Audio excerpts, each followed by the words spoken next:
Dear students, welcome to kids measures. आज की इस वीडियो में एक्सप्लेन करने जा रहा हूं सिग्मॉइड एक्टिवेशन फंक्शन।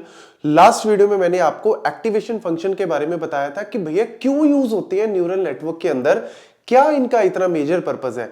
लेकिन इस वीडियो में मैं आपको पहला और सबसे वाइडली यूज्ड जो एक्टिवेशन फंक्शन है वो बताने जा रहा हूं, that is sigmoid activation function, जो कि आउटपुट लेयर के ऊपर अप्लाई किया जाता है। अब यहां पे करवाने को मैं एक ही वीडियो में सारे एक्टिवेशन फंक्शन भी करवा सकता हूं, लेकिन मैं इस वीडियो में आपको पूरी कहानी, मतलब सिग्मॉइड की पूरी कहानी with real life example explain करूंगा, ताकि आपके कॉलेज यूनिवर्सिटी एग्जाम, इंटरव्यूज या फिर रिसर्च के पॉइंट ऑफ व्यू से भी अगर आप कर रहे हो ना, तो आपको पूरी कहानी इस वीडियो में मिल जाएगी। तो देखो, सबसे पहले सिग्मॉइड एक्टिवेशन फंक्शन में हमारे पास फॉर्मूला क्या है, एफ ऑफ जेड, या जिसको हम सिग्मा ऑफ जेड भी इस तरीके से भी डिनोट करते हैं, 1 डिवाइड बाय 1 प्लस ई की पावर माइनस जेड।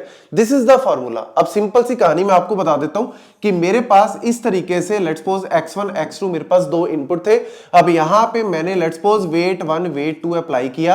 अब आपको पता है मेरे पास एक आउटपुट आती है जेड, उस जेड को मैं क्या करता हूं, एफ ऑफ जेड, मतलब उस जेड को मैं एक एक्टिवेशन फंक्शन में पास करता हूं, तब जाके मेरी एक फाइनल आउटपुट आती है। और ये मैंने लास्ट वीडियो में बताया था कि क्यों हम लोग एक्टिवेशन फंक्शन यूज करते हैं, क्योंकि हमें नॉन लीनियरिटी कॉम्प्लेक्स पैटर्न को समझना है। ऐसा ना हो कि सिंपली ये मल्टीप्लाई करके x1 w1 x2 w2 plus b, otherwise तो सिंपल आउटपुट आएगी आपकी x1 w1 plus x2 w2 plus जो भी बायस ऐड कर दो, ये मेरी आउटपुट आएगी। भैया ये तो सिंपली आपने इनपुट्स और वेट्स को मल्टीप्लाई कर दिया, इसमें कुछ लर्निंग तो हुई नहीं।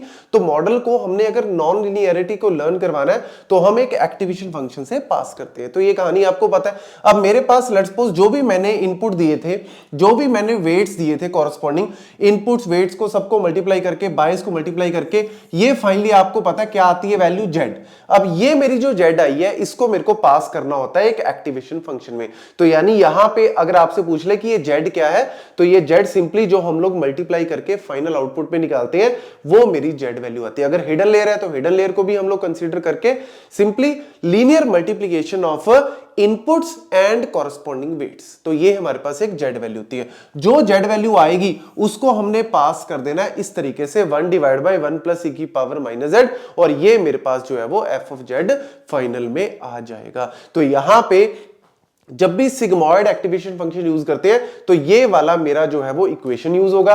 अब यहां पे हमने आउटपुट की रेंज जो है वो रिस्ट्रिक्ट कर दी 0 से 1 में, मतलब z की वैल्यू कुछ भी आ रही है, 1 आ रही है, 2 आ रही है, 3 4 5 कुछ भी, या माइनस में कुछ भी आ रही है।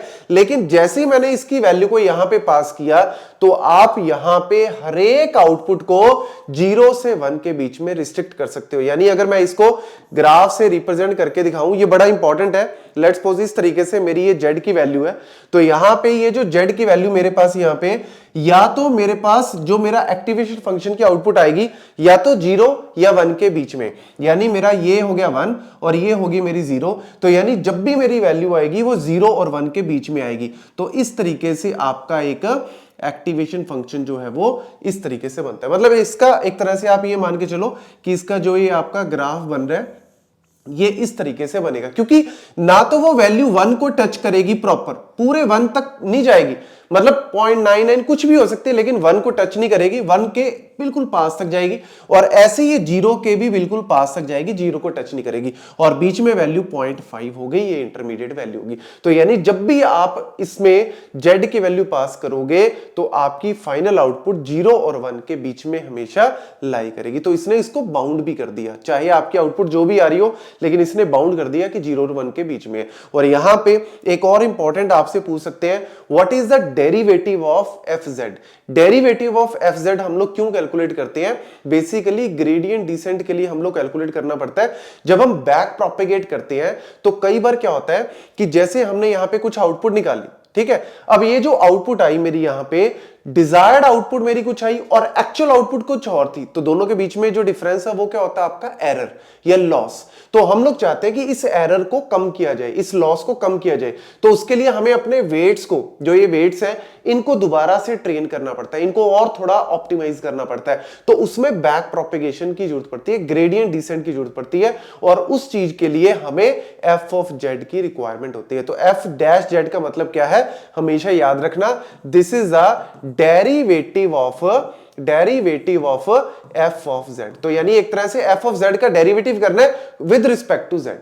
तो आप यहां पे इसको एज इट इज ऐसे नोट भी कर सकते हो, अदरवाइज मैं आपको यहां पे कैलकुलेट भी करके दिखा देता हूं किस तरीके से करना है। ये देख लो, जैसे एफ ऑफ जेड आपको पता लग गया 1 डिवाइड बाई 1 प्लस ई की पावर माइनस जेड, ये हमारे पास जो है वो एक्टिवेशन फंक्शन है। अब मुझे क्या करना है, इसका डेरिवेटिव कैलकुलेट करना है। तो डेरिवेटिव के लिए डी डिवाइड बाय डी, यहां पे मेरे को कॉरेस्पॉन्डिंग टू जेड ही कैलकुलेट करना है। तो इसी तरीके से मैं यहां पे भी कॉरेस्पॉन्डिंग टू जेड जब कैलकुलेट करूंगा 1 डिवाइड बाय 1 प्लस ई की पावर माइनस जेड, तो इसको सिंपली आप क्या लिख सकते हो 1 प्लस ई की पावर माइनस जेड, ऊपर जाके क्या हो गया -1 हो गया, इसको सिंपली ऊपर जाके -1 लिख दिया। अब इसका मुझे डेरिवेटिव करना है। आपको पता है x की पावर -1 डेरिवेटिव करना हो तो पावर नीचे आ जाती है और एक पावर कम हो जाती है, यानी ये बन जाएगा -1 नीचे आ गया और यहाँ पे 1 प्लस ई की पावर माइनस जेड, और यहाँ पे पावर मेरी और डिक्रीज होगी, मतलब -1 का -2 बन गया। अब अंदर क्या था 1 प्लस ई की पावर माइनस जेड, यानी ये मेरे पास जो है वो ई की पावर माइनस जेड तो आपका एज इट इज आएगा, लेकिन माइनस जेड का -1 मेरा इस तरीके से डेरिवेटिव आ जाएगा। तो सिंपली -1 मल्टीप्लाई होके +1 हो जाएंगे, यानी इसको मैं क्या लिख सकता हूं 1 प्लस ई की पावर माइनस जेड, और यहां पे पावर इसकी -2 हो गई, मल्टीप्लाई विद ई की पावर माइनस जेड, और ये -1 क्या हो गया +1 हो गया। तो ये सिंपल सा आपका डेरिवेटिव आ गया। इसको मैं अगर लिखना चाहूं तो इस तरीके से लिख सकता हूं, ई की पावर माइनस जेड कुछ नहीं है, सिंपल मैथमेटिक्स है, पावर -2 है, नीचे जाके प्लस में हो जाएगी 1 प्लस ई की पावर माइनस जेड, और यहां पे 2 होगी। बताओ इसमें कोई भी प्रॉब्लम है नहीं, लेकिन ये चीजें जरूरी है, आपको पता होना चाहिए अगर आप इसमें अच्छे से डीप में स्टडी करना चाहते हो।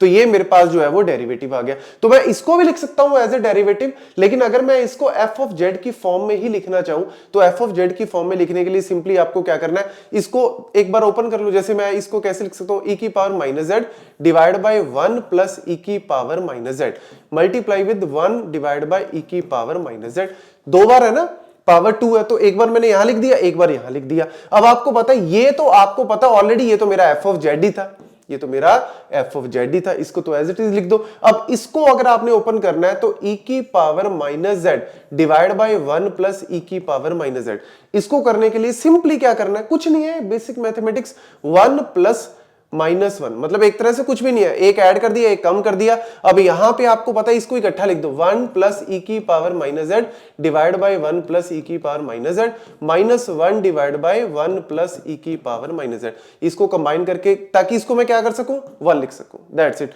और ये मेरा सिंपली वही जो एलसीएम वाला फंडा आता है, ये into F of Z.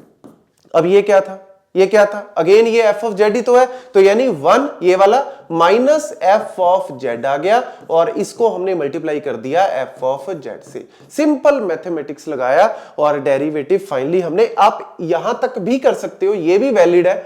Simply हमें जेड की वैल्यू अगर दी होगी तो मैं simply F of Z calculate कर लूंगा। लेट्स सपोज अगर मेरे को जेड की वैल्यू वो दे दे आपको 5 दे दे, तो आप क्या करोगे 1 डिवाइड बाई 1 प्लस ई की पावर -5 कर दोगे, ठीक है। ये वैल्यू जो आई, उस वैल्यू को आपने सिंपली अगर एफ डैश जेड कैलकुलेट करना है तो इसके अंदर डाल दो, दैट्स इट। इसके अलावा इसमें कुछ भी नहीं है। तो ये मेरा जो है, ये मैंने वही कैलकुलेट करके दिखाया आपको, ये वाला, ये देखो। तो आप इस तरीके से डेरिवेटिव भी कैलकुलेट कर सकते हो, और ये बेसिकली एडवांटेज यहां पे क्या है, it is used for the binary classification. ये एक तरह से प्रोबेबिलिटी एस्टिमेट करता है, और स्पेशली कहां पे यूज होता है, बाइनरी क्लासिफिकेशन में। जैसे ईमेल स्पैम है या नॉट स्पैम है, तो लेट्स सपोज अगर ईमेल स्पैम मेरा 1 को टच कर रहा है और ईमेल नॉट स्पैम मेरा 0, तो अगर आप कोई भी डेटा देते हो और उसके अंदर एक्टिवेशन फंक्शन में फाइनली वैल्यू मेरे पास आ रही है लेट्स सपोज 0.9, तो आप कह सकते हो कि ये अप्रोच कर रहा है 1 के पास, यानी ये स्पैम है। और अगर आपका आउटपुट आ रहा है लेट्स सपोज 0.1, तो यानी ये 0 को टच कर रहा है, यानी ये ईमेल स्पैम नहीं है। मतलब इसके चांसेस है, प्रोबेबिलिटी है कि वो नहीं है, या प्रोबेबिलिटी है कि वो है। तो इस तरीके से बाइनरी क्लासिफिकेशन में यूज होता है। और finally what is the problem, it suffers from the gradient vanishing problem। अब यार ये gradient vanishing, नाम बड़े बड़े हैं, vanishing problem एक्चुअल में कुछ भी नहीं है, सिंपल सा फंड है। जैसे मैंने अभी आपको बताया कि अगर आप लेट्स सपोज z की वैल्यू यहां पे 5 ले लो, z की वैल्यू अगर मैं 5 ले लूं तो 1 डिवाइड बाय 1 प्लस ई की पावर -5 हो गया। इसको अगर आप सॉल्व करोगे ई की वैल्यू 2.78 और सारी वैल्यू अगर आप कैलकुलेटर से सॉल्व करोगे तो ये वैल्यू 0.993 कुछ इस तरीके से वैल्यू आएगी। यानी मेरा एफ ऑफ जेड जो है वो क्या आ रहा है, बिग आ रहा है। एफ ऑफ जेड मेरा क्या आ रहा है, बिग आ रहा है। अगर मेरा एफ ऑफ जेड बहुत ज्यादा बिग आ रहा है तो मेरा डेरिवेटिव ऑफ जेड, जब आप इसका डेरिवेटिव ऑफ जेड कैलकुलेट करोगे तो कैसे करोगे, 0.993 मल्टीप्लाई विद 1 माइनस 0.993, तो 1 माइनस करोगे तो बहुत छोटी वैल्यू हो जाएगी। ओवरऑल ये क्या हो जाएगा, वेरी वेरी स्मॉल। यानी अगर मेरा एफ ऑफ जेड मतलब जेड की वैल्यू अगर मैं लार्ज लेता हूं तो मेरा एफ ऑफ जेड क्या हो गया, बिग हो गया।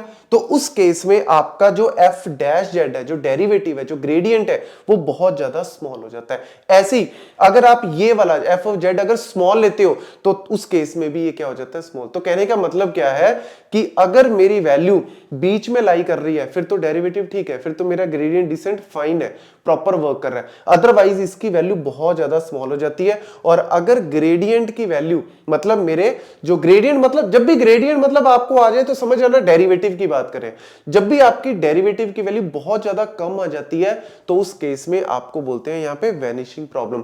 मतलब आपका मॉडल जो है प्रॉपर तरीके से आपको जो है वो ट्रेन नहीं कर पा रहा, जो भी आप वेट चेंज कर रहे हो उसकी लर्निंग को वो स्लो कर देता है। इसलिए इसको बोलते हैं स्लो लर्निंग, इसको बोलते हैं स्लो लर्निंग। और ये स्लो लर्निंग कब होती है, जब मेरा डेरिवेटिव जो है वो very small, it is very very small. और ये स्मॉल क्यों होगा, ऑब्वियसली किसके ऊपर डिपेंड कर रहा है, मेरा डेरिवेटिव एफ ऑफ जेड के ऊपर डिपेंड कर रहा है। तो उसके हिसाब से अगर आपका एफ ऑफ जेड बहुत ज्यादा है तब भी प्रॉब्लम है, एफ ऑफ जेड अगर बहुत कम है तब भी प्रॉब्लम है। तो उस केस में आपको बोलते हैं यहां पे ग्रेडियंट वैनिशिंग प्रॉब्लम। तो ये सारे पॉइंट्स अच्छे से नोट कर लो, क्योंकि कहीं पे भी आपको पूछ ले आपको सिग्मॉइड एक्टिवेशन फंक्शन में इससे बाहर कुछ है ही नहीं। और यहां पे जो ये प्रॉब्लम आ रही है सफर फ्रॉम ग्रेडियंट, ये वाली हम जब नेक्स्ट वाला करेंगे रेलू वाला तो उसमें देखेंगे कि किसको कैसे हम रिमूव कर सकते हैं। और ऐसी इसमें एक छोटी सी प्रॉब्लम हो रहा है कि यहां पे सेंटर्ड आपका 0 नहीं है, यहां पे सेंटर्ड आपका 0.5 है। मतलब आपके यहां पे कभी भी आउटपुट आपकी नेगेटिव में आ ही नहीं सकती, क्योंकि वैल्यू है तो 0 या 1 के बीच में लाई करेगी। तो वैल्यू हमेशा जब भी आउटपुट आएगी वो हमेशा पॉजिटिव आएगी, नेगेटिव में आ ही नहीं सकती। इसीलिए इसमें थोड़ा सा नेक्स्ट थोड़े से चेंजेस करके नेक्स्ट जो टेंजेंट वाला जो था वो वाला हम लोग फंक्शन करेंगे नेक्स्ट वीडियो में। ये सारे पॉइंट्स आप नोट कर लो सिग्मॉइड के। Thank you.